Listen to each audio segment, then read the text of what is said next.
El fiscal general del Estado ha dimitido tras ser declarado culpable de filtrar información confidencial sobre el novio de Isabel Díaz Ayuso. El fracaso en la reducción de los combustibles fósiles en la cumbre climática de Naciones Unidas en Belém refleja el creciente desmembramiento del orden internacional vigente. China afirma que Japón ha cruzado una línea roja tras los comentarios de su nuevo primer ministro sobre una posible intervención militar en Taiwán. Los eslovenos rechazaron en referéndum una ley que permitía a los enfermos terminales poner fin a su vida. Álvaro García Ortiz ha dimitido como fiscal general del Estado pocos días después de que el Tribunal Supremo le suspendiera durante 2 años. El fiscal superior de España fue declarado culpable de filtrar información confidencial sobre el novio de una importante representante de la oposición. El fiscal general saliente anunció su decisión en una carta enviada el lunes al ministro de Justicia español, Félix Bolaños. García Ortiz afirmó en su carta que se marchaba antes de que el Tribunal Supremo ejecutara su inhabilitación por su profundo respeto a las resoluciones y procedimientos judiciales. Añadía que su decisión se basaba en su, entre comillas, eterno deseo de proteger al Ministerio Fiscal español. Ortiz fue condenado la semana pasada tras una investigación de meses en un juicio en el que fue hallado culpable de compartir información privada sobre Alberto González Amador, pareja de la presidenta de la Comunidad de Madrid, Isabel Díaz Ayuso, y que está siendo investigado por presunto fraude. La dimisión de Ortiz no se hará oficial hasta que el Consejo de Ministros español dé su visto bueno, lo que probablemente no ocurrirá el martes. La Unión Europea ha acogido con satisfacción los últimos avances hacia un plan de paz en Ucrania. Al margen de una cumbre en Angola entre la Unión y África, los 27 líderes han celebrado este lunes una reunión informal tras las conversaciones entre Ucrania, Estados Unidos y Europa. Para el presidente del Consejo Europeo, estas representan un nuevo impulso hacia un alto el fuego. The United States and Ukraine informed us that the discussions were constructive and that progress was achieved on several issues. We welcome this step forward, and some issues remain to be resolved, but the direction is positive. La presidenta de la Comisión Europea ha hecho hincapié en que aún queda trabajo por hacer, pero también ha calificado los tímidos avances desarrollados en Ginebra como una base sólida para avanzar. Von der Leyen ha reiterado lo que su comisión considera como los principios fundamentales para establecer la paz. Ukraine's territory and sovereignty must be respected. Only Ukraine, as a sovereign country, can make decisions regarding its armed forces. The choice of their destiny is in their own hands. I also want to emphasize Europe's centrality in the country's future. Los líderes han reiterado que los 27 deben participar plenamente en todas las decisiones relativas a la Unión, como la soberanía territorial de Ucrania o el uso de los activos rusos congelados. Over the weekend, the European Union has reportedly released a counter-proposal in response to the initial US-Russia framework, which was leaked last week. Now, the EU's plan includes major adjustments, including Ukraine's military capped at 800,000 troops in peacetime, rather than just 600,000 troops in the initially proposed plan. There is also a significant change regarding Kyiv's NATO aspirations. Ukraine joining NATO falls on consensus and agreement among the alliance's members instead of NATO committing to not accepting Ukraine. Notably, there is also a point about NATO troops not being stationed on the territory of Ukraine under its command, but specifically in peacetime.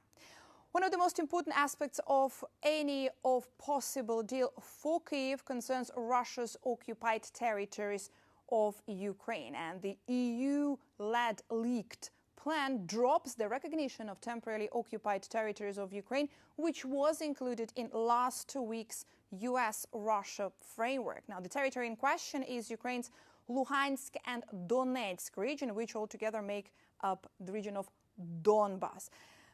Moscow renewed its assaults against Ukrainian troops and Ukraine's territory in the region of Donetsk, specifically when it comes to the city of Pokrovsk. But according to the US-based Institute for the Study of War, even with the current pace and currently dedicated massive resources, Russian forces could seize the rest of Donetsk region only by August 2027.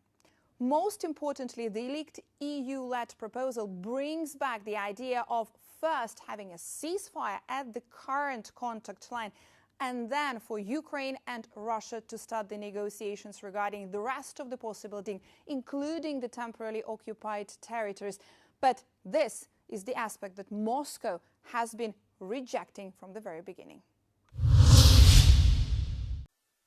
El secretario de Estado de Estados Unidos, Marco Rubio, ha dicho que ha sido el día más productivo que han tenido en los últimos 10 meses, pero que, sin embargo, todavía no se ha llegado a ningún acuerdo. La declaración se produjo tras las conversaciones de paz mantenidas el domingo con altos cargos de Kiev para poner fin a la guerra en Ucrania. Rubio dijo que quieren que se presente pronto una propuesta, pero que aún no tienen un plazo. I think the takeaway from it is, I think this was a very, very meaningful, I would say, probably best meeting and day we've had so far in this entire process, going back to when we first came into office in January. But there's still some work left to do, and that's what our teams are going to be doing right now. Rubio señaló que cualquier producto final, una vez que esté listo, todavía tendrá que ser presentado a Moscú porque, según él, los rusos tienen voto aquí. El plan de paz de 28 puntos de Trump ha sido criticado por los aliados occidentales por considerar que favorece a Moscú. Trump ha fijado el jueves como fecha límite para la respuesta de Ucrania, aunque ha insinuado que podría cambiar. Rubio restó importancia a la fecha y se limitó a decir que todas las partes quieren que los combates terminen. El ministro de Asuntos Exteriores chino, Wang Yi, afirma que Japón ha cruzado una línea roja después de que su nueva primera ministra, Sanae Takaichi, hiciera comentarios sobre una posible intervención militar sobre Taiwán. La dirigente japonesa afirmó que el bloqueo naval de China u otras acciones contra Taiwán podrían ser motivo de una respuesta militar japonesa. Wang tachó la declaración de imprudente y afirmó que China debe responder a las acciones de Japón. Las declaraciones de Takaichi han provocado un aumento de las tensiones entre ambos países en las últimas semanas. Pekín considera a Taiwán como su propio territorio. Se ha opuesto a la implicación de otros países en Taiwán, especialmente Estados Unidos y sus aliados en Asia, entre los que se encuentra Japón. La postura de Takaichi se considera más contundente que la de anteriores primeros ministros, que han expresado su preocupación por la amenaza de China a Taiwán, pero no han dicho públicamente cómo respondería Japón.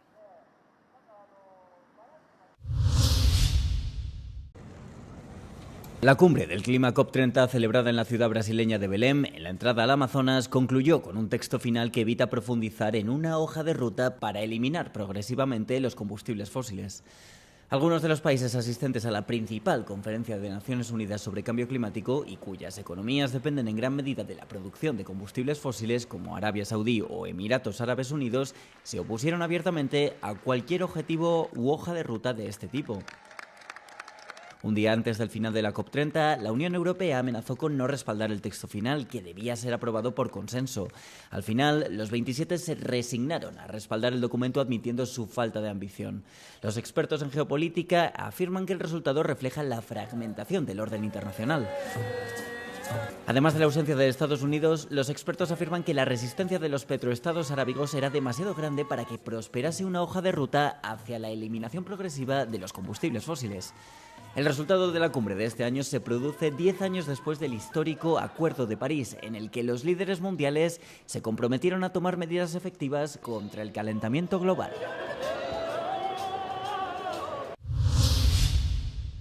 El candidato separatista ha ganado las elecciones presidenciales extraordinarias en la región de Srpska, en Bosnia. Según los resultados no oficiales, Sinisa Karan obtuvo casi el 51% de los votos. El candidato de la oposición, Branko Blanuša, del Partido Democrático Serbio, obtuvo cerca del 48% de los votos. La participación fue baja, algo menos del 36%, frente al 53% de las elecciones generales de 2022.